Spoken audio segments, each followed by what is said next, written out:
నమస్తే, welcome to శ్రీపేపర్ news. ముందుగా headlines. ఈ నెల 7, 8 తేదీలో రాష్ట్రంలో పర్యటించనున్న ప్రధాని నరేంద్ర మోడీ. ఎన్డీఏ అభ్యర్థులకు మద్దతుగా ఎన్నికల ప్రచారంలో పాల్గొనున్న మోడీ. ఏలూరు జిల్లా ఎన్నికల ప్రచారంలో పాల్గొన్న సీఎం వైఎస్ జగన్మోహన్ రెడ్డి. పేదల గురించి మాట్లాడుతుంటే బాబుకు కోపం వస్తుందని ఆరోపణ. గుంటూరులోని రోడ్ షోలో పాల్గొన్న టీడీపీ అధినేత చంద్రబాబు నాయుడు. రానున్న ఎన్నికల్లో సైకో పార్టీకి డిపాజిట్లు కూడా రావని వెల్లడి. ప్రధాని నరేంద్ర మోడీ రాష్ట్రానికి ఎన్నికల ప్రచారం కోసం రానున్నారు. ఈ నెల 7, 8 తేదీల్లో రాష్ట్రంలో పర్యటించనున్నారు. దీంతో ఒక్కసారిగా ఎన్నికల వేడి తారస్థాయికి చేరింది. ఎన్డీఏ అభ్యర్థులకు మద్దతుగా ఎన్నికల ప్రచారంలో పాల్గొనడానికి ప్రధాని నరేంద్ర మోడీ ఈ నెల 7, 8 తేదీల్లో రాష్ట్రంలో పర్యటించనున్నారు. ఆయా ప్రాంతాల్లో ఏర్పాటు చేసిన బహిరంగ సభలు, రోడ్ షోలో ఆయన పాల్గొంటారు.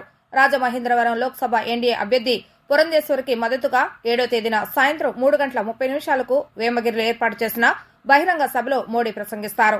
సాయంత్రం 5:45 అనకాపల్లి పరిధిలోని రాజపాలెం సభలో పాల్గొంటారు.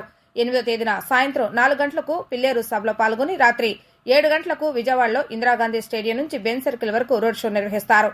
ఈ మేరకు ప్రధాని పర్యటన షెడ్యూల్, కార్యక్రమాలు, నిర్వాహకులు వివరాలను బీజేపీ ఓ ప్రకటనలో వెల్లడించారు. పేదలకు పథకాలు అందాలా వద్దా అని ముఖ్యమంత్రి వైఎస్ జగన్మోహన్ రెడ్డి అన్నారు. పేదల గురించి మాట్లాడుతుంటే బాబుకు కోపం వస్తుందని చెప్పారు. మన రాష్ట్రంలో దాదాపు 90% తెల్ల రేషన్ కార్డుదారులే. 1,44,00,000 కుటుంబాలు పేదరికంలో ఉన్నాయన్నారు. వీళ్ళందరికీ పథకాలు అందాలంటే మీ వైఎస్ జగన్ కు తోడుగా ఉండాలన్నారు. ఏలూరులో సీఎం జగన్ ఎన్నికల ప్రచార సభ నిర్వహించారు. సీఎం వైఎస్ జగన్ ప్రచార సభకు ప్రజాభిమానం పోటెత్తింది. జై జగన్ నినాదాలతో ఏలూరు మారుమోగింది. ఈ సందర్భంగా సభకు హాజరైన జన సమూహాన్ని ఉద్దేశిస్తూ సీఎం మాట్లాడుతూ బాబును నమ్ముకుంటే కొండ చెలువ నోట్లో తలపెట్టడమేనని అన్నారు. వైఎస్ జగన్ కు ఓటేస్తే సంక్షేమ పథకాలు కొనసాగుతాయని, పొరపాటున బాబుకు ఓటేస్తే పథకాలు ఆగిపోతాయని మండిపడ్డారు. వచ్చే ఎన్నికలు వైఎస్ జగన్ కు చంద్రబాబు నాయుడుకు మధ్య జరుగుతున్నవి కాదు, పేదలకు పెత్తందారులకు మధ్య జరుగుతున్నవి అని పేర్కొన్నారు. ఇది కులాల మధ్య యుద్ధం కాదు, క్లాస్ వారని తెలిపారు. ఈ యుద్ధంలో ఒకవైపు పేదలు ఉంటే మరోవైపు పెత్తందారులు ఉన్నారని ఆయన అన్నారు. మీ బిడ్డ పాలనకు ముందు ఎవరైనా మీ దగ్గరికి వచ్చి గవర్నమెంట్ ఇచ్చే డబ్బు లంచాలు లేకుండా, వివక్ష లేకుండా నేరుగా ఎక్కడైనా మీ అకౌంట్లోకి వస్తుంది, నేరుగా మీ చేతికే వస్తుంది అని అంటే మీలో ఎవరైనా నమ్మి ఉండేవాళ్ళ అని అడుగుతా ఉన్నాను. ఈరోజు ఈ 59 నెలల కాలంలో ఈరోజు రాష్ట్రంలో ఎప్పుడూ జరగని విధంగా ఏకంగా 2,70,000 కోట్ల రూపాయలు, మరొకసారి చెప్తా ఉన్నాను, ఏకంగా 2,70,000 కోట్ల రూపాయలు ఈరోజు మీ బిడ్డ బటన్ నొక్కుతా ఉన్నాడు. నేరుగా నా అక్క చెల్లెమ్మల కుటుంబాల ఖాతాల్లోకి నేరుగా పోతా ఉంది. ఎక్కడా లంచాలు లేవు, ఎక్కడా వివక్ష లేదు. ఇవి జరిగింది ఎప్పుడు అనంటే మీ బిడ్డ పాలనలోనే, ఈ 59 నెలల పాలనలోనే కాదా అని చెప్పి ఈ సందర్భంగా అడుగుతా ఉన్నా. ఈ ఇచ్చే 2,70,000 కోట్ల రూపాయల డీబీటీలో ఏకంగా 75% పైసలకు నేను నా నా నా నా అని పిలుచుకునే నా ఎస్సీలకు, నా ఎస్టీలకు, నా బీసీలకు, నా మైనారిటీలకు ఏకంగా 75% పైసలకు ఈరోజు వాళ్ళకు అందింది అనంటే, మనం అధికారంలోకి వచ్చిన తర్వాత ఇచ్చిన 2,31,000 ఉద్యోగాలు, రాష్ట్రం మొత్తం ఏర్పడిన తర్వాత దశాబ్దాలుగా రాష్ట్రంలో ఉన్న ఉద్యోగాలు 4 లక్షలైతే ఈ 59 నెలల కాలంలోనే మీ బిడ్డ ఇచ్చినది మరో 2,31,000 ఉద్యోగాలు. ఈ 2,31,000 ఉద్యోగాలలో 80% పైసలకు ఈ రోజు నేను నా నా నా నా అని పిలుచుకునే ఈరోజు నా ఎస్సీలు, నా ఎస్టీలు, నా బీసీలు, నా మైనారిటీలు, నా చెల్లెమ్మలు, నా తమ్ముళ్లే ఈరోజు కనిపిస్తా ఉన్నారు అనంటే సామాజిక న్యాయానికి ఇది అర్థం కాదా అని అడుగు. రాష్ట్రంలో ఎక్కడికి వెళ్లినా ప్రజల్లో నవ్యోత్సాహం పొంగి పొర్లుతుందని టీడీపీ అధినేత చంద్రబాబు నాయుడు అన్నారు. గుంటూరులో నిర్వహించిన రోడ్ షోలో మహిళలు కూడా మగవారితో సమానంగా జెండాలు పట్టుకుని పరుగులు తీశారని అన్నారు. ఇది చూశాక సైకో పార్టీకి డిపాజిట్లు కూడా రావని అర్థమైందని ఆయన స్పష్టం చేశారు. టీడీపీ అధినేత చంద్రబాబు నాయుడు గుంటూరు రోడ్డు షోలో ప్రసంగించారు. ఈ సందర్భంగా ఆయన మాట్లాడుతూ అమరావతిలో గుంటూరు ఒక భాగమని, అమరావతి రాజధాని కొనసాగి ఉంటే గుంటూరు ఏ స్థాయిలో ఉండేదో అని వ్యాఖ్యానించారు. సైకో వచ్చి మొత్తం నాశనం చేస్తాడని మండిపడ్డారు. నేను క్రియేట్ చేసిన రికార్డులను నేను బద్దలు కొట్టాలన్నదే నా సంకల్పం అని పేర్కొన్నారు. హైదరాబాద్లో ఔటర్ రింగ్ రోడ్ 163 కిలోమీటర్లయితే అమరావతి ఔటర్ రింగ్ రోడ్డు 185 కిలోమీటర్లని వెల్లడించారు. చిలకలూరుపేట వరకు అమరావతి ఔటర్ రింగ్ రోడ్డు వెళ్లేదని వివరించారు. అటు విజయవాడ అవతల హనుమాన్ జంక్షన్ వరకు వెళ్లేదని తెలిపారు. ఈ దుర్మార్గుడు వచ్చి నా కళలన్నీ విధ్వంసం చేస్తాడు. అది నా బాధ. ఏ నాయకుడికైనా నమ్మకం కోల్పోతే మనుగడ సాగించలేడు. నా మీద నమ్మకంతో నేనిచ్చిన పిలుపుతో రైతులు భూములిచ్చారు. ₹1 పెట్టుబడి లేకుండా 35,000 ఎకరాలతో రాజధాని ప్రారంభించిన పార్టీ తెలుగుదేశం పార్టీ అని ఆయన వ్యాఖ్యానించారు. అభివృద్ధి చేసిన తర్వాత వాళ్ళకి ఇచ్చిన భూమి కూడా 1000 స్క్వేర్ యార్డ్స్ వాళ్ళకి ఇచ్చా. కమర్షియల్ గా 250 నుంచి 300, 400 ఇచ్చాం. మిగిలింది 3,500 చదరపు అడుగులు రోడ్ల కోసం, అమరావతి నిర్మాణం కోసం ఉపయోగించే పరిస్థితి వచ్చాం. తమ్ముళ్ళు, నేను ఒక్క విషయం అడుగుతున్నా ఇక్కడున్న వాళ్ళందరినీ.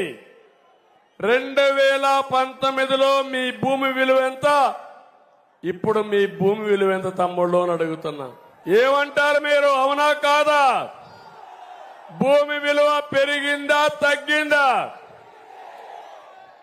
మీ ఇంటి బాడుగులకు ఏమైనా డిమాండ్ ఉందా? ఇప్పుడు మీ కొనుగోలు శక్తి పెరిగిందా? ఈరోజు ఆ సైకో అంటాడు నేను అన్ని చేసేశానంటాడు. నేను అడుగుతున్నా ఇక్కడున్న వాళ్ళందరినీ, మీకు అమరావతి రాజధాని కావాలా లేదా? కావాలంటే చేతుల పైకి ఎత్తండి. అమరావతి రాజధాని కావాలి. ఓటు మాత్రం వేయం. మళ్ళా సైకో డబ్బులు ఇస్తే ఓటు వేస్తాం. అంతేనా మీ యొక్క ఆలోచన? ఏంటి మీకు రోషం ఉందా లేదా? కోపం ఉందా లేదా? ఉంటే ఎందుకు బయట రాలేదని అడుగుతున్నా. ఇంకా వైఎస్ఆర్ కాంగ్రెస్ ఇక్కడ తిరుగుతున్నారంటే ఏం తమ్ముళ్ళు మీ కోపం ఉందా అని నేను అడుగుతున్నా. ఈ రోజు చూపించిన హుషారుని వాళ్ళ ముందర కూడా చూపిస్తే మీరు మా దగ్గరికి రావద్దండి. రాజధాని మీద మీ మాట చెప్పి తర్వాత రండి. మీ నాయకుడు సైకో మాట్లాడుతున్నాడు 3 రాజధానులని మా పొట్టగొట్టి మమ్మల్ని నాశనం చేసి మా ఓటు అడగడానికి నీకు ఎక్కడ హక్కుందని మీరు అడిగే పరిస్థితి వస్తే ప్రభుత్వాన్ని మార్చండి, తీసుకువెళ్లి తొంగలో తొక్కండి అని జనసేన అధినేత పవన్ కళ్యాణ్ పిలుపునిచ్చారు. మార్చుదాం, సంకల్పిద్దాం, బలమైన భవిష్యత్తును నిర్మించుకుందామని పేర్కొన్నారు. ఏ మూలకు వెళ్లినా భూ కబ్జాదారులు కనిపిస్తున్నారని, వైసీపీ ప్రభుత్వం 3 కబ్జాలు 6 సెటిల్మెంట్లతో ఉందని విమర్శించారు. దీనిపై మాట్లాడాల్సింది, చొక్కా పట్టి నిలదీయాల్సింది ప్రజలేనని, ప్రజలు రోడ్డుపైకి వచ్చి పోరాడితేనే మార్పు తథ్యమని ఆయన స్పష్టం చేశారు. విశాఖ జిల్లా పెందుర్తి వారాహి విజయబేరి సభలో జనసేనాని పవన్ కళ్యాణ్ ప్రసంగించారు. ఇక తన ప్రసంగంలో వైసీపీ ప్రభుత్వంపై ధ్వజమెత్తారు. ఈ సందర్భంగా పవన్ కళ్యాణ్ మాట్లాడుతూ, ఒక సమస్యపై ధైర్యంగా నిలబడాలి, తిరగబడాలి. మీకు జగన్ ఉద్యోగాలు ఇవ్వలేదు, ఫీజు రియంబర్స్మెంట్ చేయలేదు, ఉపాధి అవకాశాలు కల్పించలేదు, అతడికి ఓటేస్తారని నిలిచారు. మరి ఏం చేద్దాం? జగన్ను గద్దె దించుదాం, మన కూటమి ప్రభుత్వాన్ని స్థాపిద్దామని పిలుపునిచ్చారు. పరిశ్రమలో స్థానిక యువతకు 75% ఉపాధి అవకాశాలు కల్పిస్తానన్నాడా లేదా? పరిశ్రమలో యువత ఉపాధి పొందేందుకు అవసరమైన స్కిల్ డెవలప్మెంట్ కు చర్యలు తీసుకున్నాడా? ఓట్ల ఎంచుకుని 5,000 జీతంతో వాలంటీర్లకు ఉద్యోగాలు ఇస్తే సరిపోతుందా? ఇలాంటి వాళ్లకు మీరు ఓటేస్తారని ప్రశ్నించారు. ఇక్కడ పెందుర్తి నుంచి జనసేన అసెంబ్లీ అభ్యర్థి పంచకర్ల రమేష్ బాబు, అనకాపల్లి ఎంపీ స్థానం నుంచి బీజేపీ అభ్యర్థిగా రమేష్ పోటీ చేస్తున్నారు. వారిద్దరికి మీ విలువైన ఓటును వేసి అత్యధిక మెజారిటీతో గెలిపించాలని అన్నారు. ఛాన్స్ ఇస్తే ఏం చెప్పాడు? నేను 2019 ఎన్నికల్లో ఏం చెప్పా? ఈ కొండ మాది, ఈ గుట్ట మాది, కనిపించే ప్రతి స్థలం మాది అని నేను మీ అందరి చెవుల్లో ఇల్లు కట్టుకొని మరి చెప్పాను. ఆ రోజు నేను సరదాగా అనుకున్నారు, నా మాట నమ్మలా. ఈరోజు హెలికాప్టర్ మొత్తం తిరుగుతూ ఉంటే అంతా ఒకటే చెప్తా ఉన్నారు, మొత్తం ఉత్తరాంధ్ర భూములన్నీ, పెందుర్తి భూములన్నీ, అన్ని భూములు కూడా మొత్తం వైవి సుబ్బారెడ్డి గారు, మిథున్ రెడ్డి గారు, పెద్దిరెడ్డి గారు, అందరూ నాయకులందరూ దీనిని మొత్తం కబ్జాలో పెట్టి వేలాది ఎకరాలు. ఒక తాడి గ్రామాన్ని మరల్చడానికేమో ఎకరాలు లేవు. ఇక్కడ పుట్టారు, ఇక్కడ పెరిగారు, ఇక్కడ కన్నీళ్లు, కష్టాలు, మన మీద అధికారం చెలాయించి వీళ్ళకి భూములన్నీ ధనదత్తం చేస్తూ ఉంటే మీరందరూ ఏం చేస్తారు? చేతులు కట్టుకొని కూర్చుంటారా? చేతులు కట్టుకొని కూర్చుంటారా? మనకు బాధ్యత లేదా? బాధ్యత ఉందా లేదా? మనకి 3 కబ్జాలు 6 సెటిల్మెంట్లతో ఉంది వైసీపీ ప్రభుత్వం. ఏ మూలకెళ్ళు ఇదే మాట. అన్న మా ఆస్తులు దోచేశారన్న. జనవాణి కార్యక్రమంకి వెళ్తే మా పంచగ్రామాల సమస్య కుదరదు, కానీ ఇన్ని వేల మంది ఉన్న పంచగ్రామాలకి కుదరదు, కానీ సింహాద్రి అప్పన్న భూముల మటుకు ప్రైవేట్ వ్యక్తులకి దానదత్తం చేస్తారు. ఎవరో మాట్లాడతారు ఇది? ఒక్క పంచకల రమేష్ గారు మాట్లాడలేరు, ఇది సీఎం రమేష్ గారు మాట్లాడలేరు. మీరు రోడ్ల మీదకి వచ్చి చొక్కా పట్టుకొని నిలదీయకపోతే, మార్పు కోసం మీరు ముందుండి నడిపించకపోతే, ఎరుపు జెండాలు ఎన్ని తువ్వాళ్ళు ఎన్ని ఇసిరేసినా ప్రయోజనం లేదు. నిలబడాలి, పోరాటం చెయ్యాలి. వయసుండి ప్రపంచం మన ప్రయోజనం ఏముంది? నేను కూడా అందరిలాగే చేతులు ముడుచుకు ఇంట్లో కూర్చుంటే ప్రయోజనం ఏముంది? నేను డబ్బులు కోట్లు సంపాదించుకొని ఇంట్లో కూర్చుంటే ప్రయోజనం ఏముంది? జగన్ అనాలోచిత విధానాలతో పరిశ్రమలను తరిమేశారని టీడీపీ జాతీయ ప్రధాన కార్యదర్శి నారా లోకేష్ ఆగ్రహం వ్యక్తం చేశారు. మేనిఫెస్టోలో యువత సంక్షేమానికి పెద్దపీట వేశామని, 20 లక్షల ఉద్యోగాలు ఇస్తామని భరోసా ఇచ్చారు. స్టార్టప్స్ ను ప్రోత్సహిస్తామన్నారు. వైసీపీ పాలనలో రాష్ట్రం 30 ఏళ్ల వెనక్కి వెళ్లిందని ఆయన ఆగ్రహం వ్యక్తం చేశారు. నెల్లూరులో యువగళం సభలో పాల్గొన్న లోకేష్ యువతతో ముఖాముఖి నిర్వహించారు. ఈ సందర్భంగా ఆయన మాట్లాడుతూ కూటమి అధికారంలోకి వచ్చిన 100 రోజుల్లోనే స్కిల్ డెవలప్మెంట్ సెంటర్లను తెరిపించి యువతకు శిక్షణ ఇస్తామని హామీ ఇచ్చారు. కూటమి ప్రభుత్వం రాగానే ఆగిపోయిన అమరావతి పనులు పూర్తి చేస్తామని హామీ ఇచ్చారు. అభివృద్ధి కార్యక్రమాలను ప్రతి గడపకు చేర్చాలనే లక్ష్యంగా ముందుకు సాగుతున్నామని తెలిపారు. వాలంటీర్ వ్యవస్థను కొనసాగిస్తున్నామని, వారి గౌరవ వేతనాన్ని 10,000కు పెంచుతామని తెలిపారు. వాలంటీర్లను ప్రజాప్రతినిధులతో అనుసంధానిస్తామని తెలిపారు. పీజీ విద్యార్థులకు ఫీజు రియంబర్స్మెంట్ అమలు చేస్తామని అన్నారు. భవన నిర్మాణ కార్మికుల సంక్షేమం కోసం బోర్డు ఉండేదని, ఆ బోర్డులోని నిధులను వైసీపీ ప్రభుత్వం పక్కదారి పట్టించిందని ఆరోపించారు. బోర్డులో నిధులు లేక కార్మికులు ఎన్నో ఇబ్బందులు పడ్డారని తెలిపారు. భవన నిర్మాణ కార్మికుల బోర్డును అధికారంలోకి రాగానే తిరిగి పునరుద్ధరిస్తామని తెలిపారు. ఏటా జాబ్ క్యాలెండర్ ద్వారా ఉద్యోగాల భర్తీ చేస్తామని ఆయన తెలిపారు. ఆనాడు చంద్రబాబు నాయుడు గారు యువతకు ఉద్యోగాలు కల్పించేదానికి 16 లక్షల కోట్లలో ఎంఓయూలు కుదిరించుకున్నాం. 35 లక్షల మందికి ఉద్యోగాలు ఇవ్వాలనేది ఆనాడు ముందరికెళ్లాం. 5 సంవత్సరాలు 6 లక్షల మంది నిరుద్యోగ యువకులకి ఉద్యోగాలు కల్పించింది తెలుగుదేశం ప్రభుత్వం. ఇది నేను చెప్తాం కాదు, మేకపాటి గౌతమ్ రెడ్డి గారు మన మధ్య లేరు, కానీ ఆనాడు శాసన మండలిలో వాళ్ళ పార్టీ వేసిన ప్రశ్నకి ఆయన సమాధానం చెప్తూ తెలుగుదేశం పార్టీ అధికారంలో ఉన్న 5 సంవత్సరాల్లో 6 లక్షల మందికి ఉద్యోగాలు ఉపాధి కల్పించామని ఆయనే స్వయంగా చెప్పే పరిస్థితి. మనం ఇప్పుడు ప్రిజనరీ గురించి చెప్పాలా. ఆ ప్రిజనరీ పేరు జగన్మోహన్ రెడ్డి గారు. ఈ జగన్మోహన్ రెడ్డి గారి పరిపాలనలో గంజాయి made in Andhra Pradesh, boom boom made in Andhra Pradesh, president medal made in Andhra Pradesh. ఏంటది? 3 క్యాపిటల్స్ 9 గుర్రాలు మేడ్ ఇన్ ఆంధ్రప్రదేశ్. ఈయన ముఖ్యమంత్రి అయిన తర్వాత అడుగడుగున కంపెనీలు ఇబ్బంది పెట్టారు. మనందరం చూసాం, పీపీఎల్ రద్దు చేశారు ఆనాడు. అన్ని కంపెనీలు పక్క రాష్ట్రానికి వెళ్ళిపోయినాయి. ఆంధ్ర రాష్ట్రానికి highest tax paying company Amara Raja. ఆ అమర్ రాజాని పక్క రాష్ట్రానికి పంపించేశాడు ఈ ముఖ్యమంత్రి జగన్మోహన్ రెడ్డి గారు. లూలు అనేది అతిపెద్ద రీటైలర్, అది మన విశాఖపట్నాన్ని తీసుకొస్తే అది కూడా తెలంగాణకు పంపించేశారు. ఇంకో పక్కన రిలయన్స్ కూడా పక్క రాష్ట్రానికి పంపించారు. ముఖ్యమంత్రి వైఎస్ జగన్మోహన్ రెడ్డి ఫ్యామిలీపై షర్మిల విషం కక్కుతున్నారని వైసీపీ మహిళా నేత వాసిరెడ్డి పద్మ పేర్కొన్నారు. వైఎస్ జగన్ వ్యక్తిత్వం, స్వభావం మీకు తెలీదా? వైఎస్ జగన్ ఎవరి చేతిలోనో రిమోట్ కంట్రోల్ గా వ్యవహరిస్తున్నారని ప్రశ్నించారు. ఈ సందర్భంగా వైసీపీ మహిళా నేత వాసిరెడ్డి పద్మ మాట్లాడుతూ షర్మిల వైఎస్ భారతి పేరు తీసుకొస్తున్నారని మండిపడ్డారు. సందర్భం లేకుండా ఆమె పేరు తీసుకురావడం అభ్యంతరకరమన్నారు.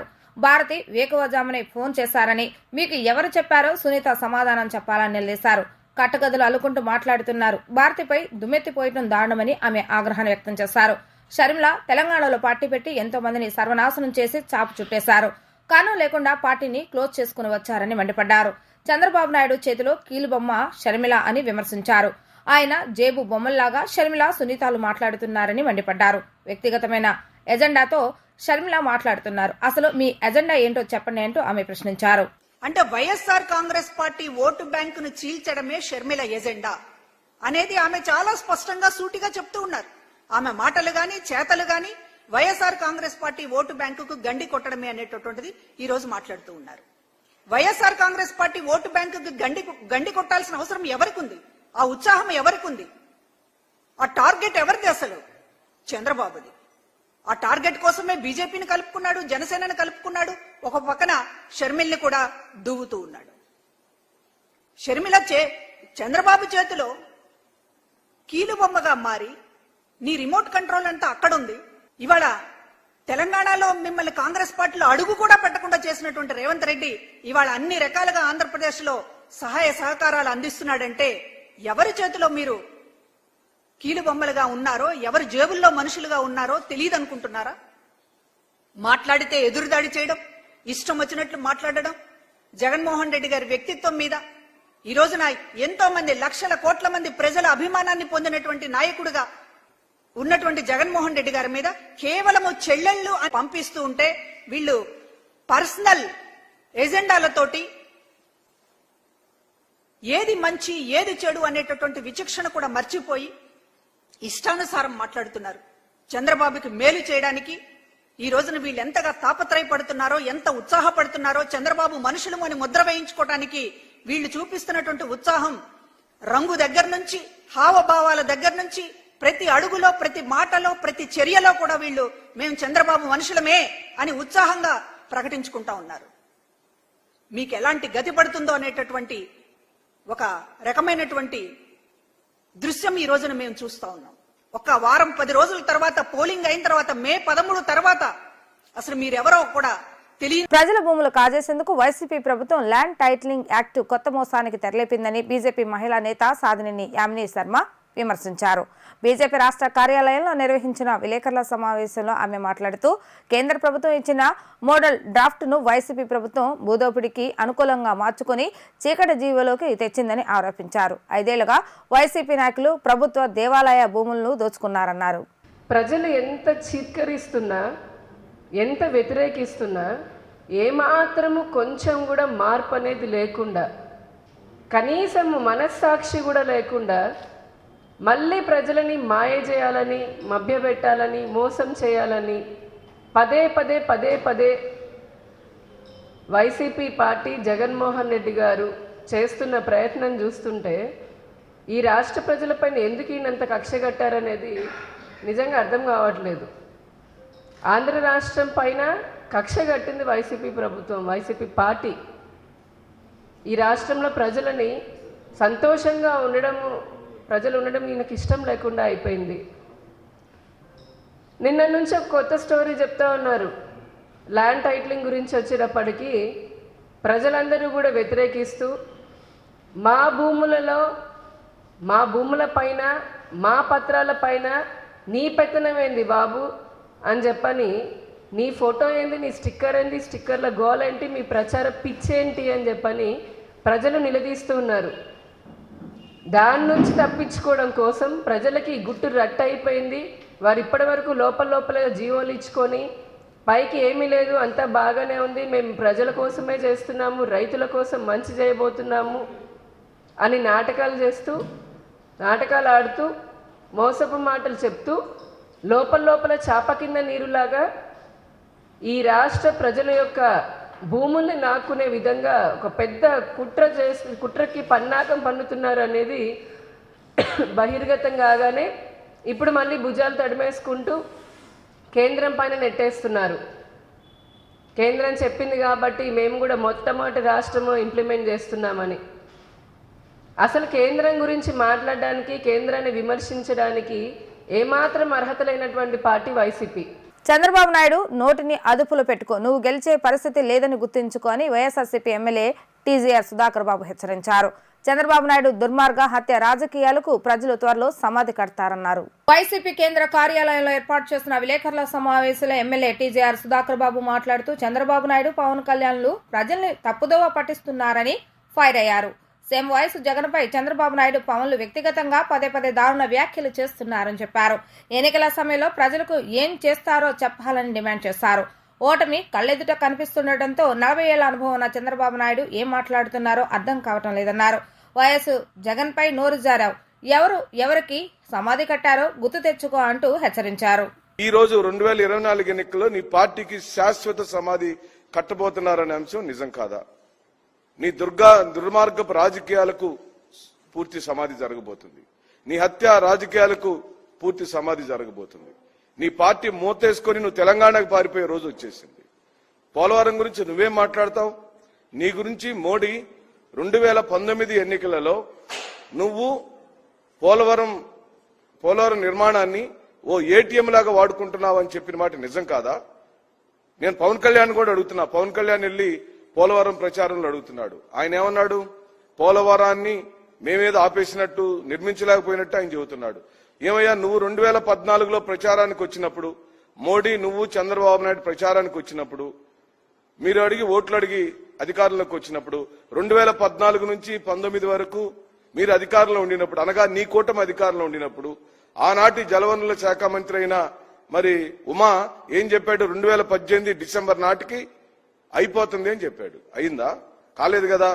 అందాకెందుకు ఇప్పుడు ఇచ్చిన మేనిఫెస్టోలో పోలవరం నిర్మాణం మీద స్పష్టమైన హామీని మీరు ఎందుకు ఇవ్వలేకపోయారు?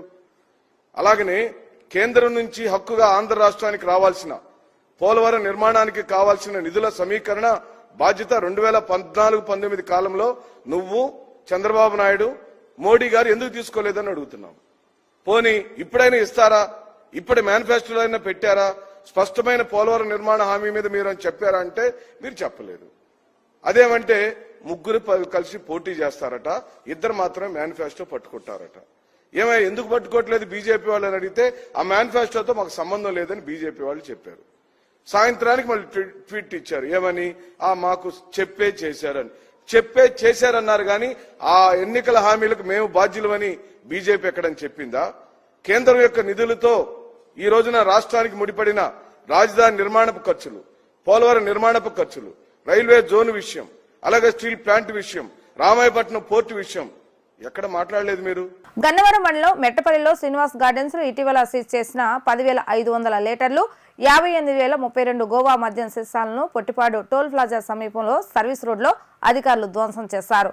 కృష్ణా జిల్లా joint collector Gannavaram RO Geetanjali Sharma, SP Nayeem Asmi సమక్షంలో జరిగింది. ఈ సందర్భంగా ఎస్పీ మాట్లాడుతూ ఆత్కూరు పోలీస్ స్టేషన్ పరిధిలోని మెట్లపల్లిలో అక్రమంగా నిల్వ ఉంచిన మద్యం సీసాల కేసులో ఇప్పటికే గుడిపాటి వెంకటశివ దుర్గా ప్రసాద్, చండూరి వామనాచారిని అరెస్టు చేసి రిమాండ్ చేస్తామన్నారు. ఈ ప్రాంతానికి మద్యం ఎలా వచ్చింది, దీనిలో ఎంతమంది పాత్ర ఉంది అనే విషయంపై సమగ్ర దర్యాప్తు చేస్తున్నామని పేర్కొన్నారు. ఇది చూస్తే royal grand liquor Goa brand ఉన్నాయి. దాదాపు 10,500 లీటర్స్ ఆల్కహాల్ ఈ మొత్తం ప్రాసెస్ ఫాలో చేసిన తర్వాత ఈ రోజు డిస్కషన్ జరిగింది. ఇక్కడ మీ దృష్టిలో ఆల్రెడీ ఈ సంబంధంలో ఇద్దరు అక్యూజ్డ్ మన దగ్గర కస్టడీలో ఉన్నారు. Already they have been send on judicial remand. పూర్తిగా ఈ ఎట్లా వచ్చింది ఇక్కడ, what was the root and what was the source, who are the end beneficiaries, ఈ విచారణలో ఇన్వెస్టిగేషన్ జరుగుతున్నాయి. ఇప్పుడు we're trying to seek cooperation from the accused as well and trying to get as much as technical and other evidence in this regard. ఈ విచారణలో మళ్ళీ వచ్చిన సూచన వచ్చేస్తే we will inform you. Meanwhile, today this destruction process has been completed. Complete was done in the joint cooperation of the FST team under Revenue and Joint Collector Madam, Additional SP Admin SCB and local police tarafuna ఇది joint operation జరిగినాయి ఆ రోజు. Thank you. పశ్చిమ నియోజకవర్గం 39వ division కూటమి MLA అభ్యర్థి సుజనా చౌదరి మరియు తెలుగుదేశం మాజీ ఎమ్మెల్యే వంగవీటి రాధ ఎన్నికల ప్రచారంలో పాల్గొన్నారు. ఈ సందర్భంగా కూటమి అభ్యర్థి సుజనా చౌదరి మాట్లాడుతూ పశ్చిమ నియోజకవర్గంలో ప్రజలు అడుగడుగున హారతలు పడుతూ బ్రహ్మరథం పడుతున్నారని అన్నారు. పశ్చిమ నియోజకవర్గాన్ని 175 నియోజకవర్గాల్లో కల్లా ద బెస్ట్ నియోజకవర్గంగా తీర్చిదిద్దుతానని హామీ ఇచ్చారు. బీజేపీ వస్తే ముస్లిం రిజర్వేషన్లు తీసివేస్తారు అనేది దుష్ప్రచారమని అన్నారు. రాజ్యాంగం ఎలాంటి హక్కులైతే ప్రజలకు కల్పించిందో ఆ హక్కులని అనుసరిస్తామని తెలిపారు. రాజ్యాంగానికి విరుద్ధంగా ఏది చేయమని ఆయన ప్రజలకు హామీ ఇచ్చారు. ప్రతి వర్గానికి దుర్భర పరిస్థితులను నివసిస్తున్నారు కాబట్టి ఇక్కడ ఒక కులం ఒక మతం భారతదేశంలో అందరూ వాళ్ళందరికీ కూడా నా యొక్క నాయకత్వం ఏంటి, నా సంబంధం ఏంటి, సామూహిక గురించి చెప్తూ ఉంటాను. అనుభవాన్ని సామర్థ్యాన్ని చూసి కంపేర్ చేసుకొని ఓటు ఉపయోగించాడు. సార్ పశ్చిమ నియోజకవర్గంలో కూడా వైసీపీ పార్టీ చాలా అభివృద్ధి చేసింది, ఏం కనబడట్లేదా, మాపై బురద జల్లే ప్రయత్నమే చేస్తున్నారని చెప్పి అంటారు సార్. వాళ్ళని చూపించుకోమనండి. ఎక్కడ అభివృద్ధి చేసిందో ఒక ఇటుకరాయి పెట్టారా, ఒక మురికాలం తీసేశారా, ఏమైనా హాస్పిటల్ కట్టారా, ప్రసూతి కేంద్రం కట్టారా, పశ్చిమ నియోజకవర్గం ఓటర్ని అడగమనండి, చెప్తారు. ఈ 5 సంవత్సరాల అరాచకం అలా చేస్తారు. వార్తలు ముగించే ముందు హెడ్లైన్స్ మరొకసారి. ఈ నెల 7, 8 తేదీలో రాష్ట్రంలో పర్యటించనున్న ప్రధాని నరేంద్ర మోడీ. ఎన్డీఏ అభ్యర్థులకు మద్దతుగా ఎన్నికల ప్రచారంలో పాల్గొనున్న మోడీ. ఏలూరు జిల్లా ఎన్నికల ప్రచారంలో పాల్గొన్న సీఎం వైఎస్ జగన్మోహన్ రెడ్డి. పేదల గురించి మాట్లాడుతుంటే బాబుకు కోపం వస్తుందని ఆరోపణ. గుంటూరులోని రోడ్ షోలో పాల్గొన్న టీడీపీ అధినేత చంద్రబాబు నాయుడు. రానున్న ఎన్నికల్లో సైకో పార్టీకి డిపాజిట్లు కూడా రావని వెల్లడి. ఇవి ఈరోజు వార్తా విశేషాలు. మరలా 3 ప్రసార వార్తలు మళ్ళీ కలుద్దాం. అంతవరకు సెలవు. నమస్కారం.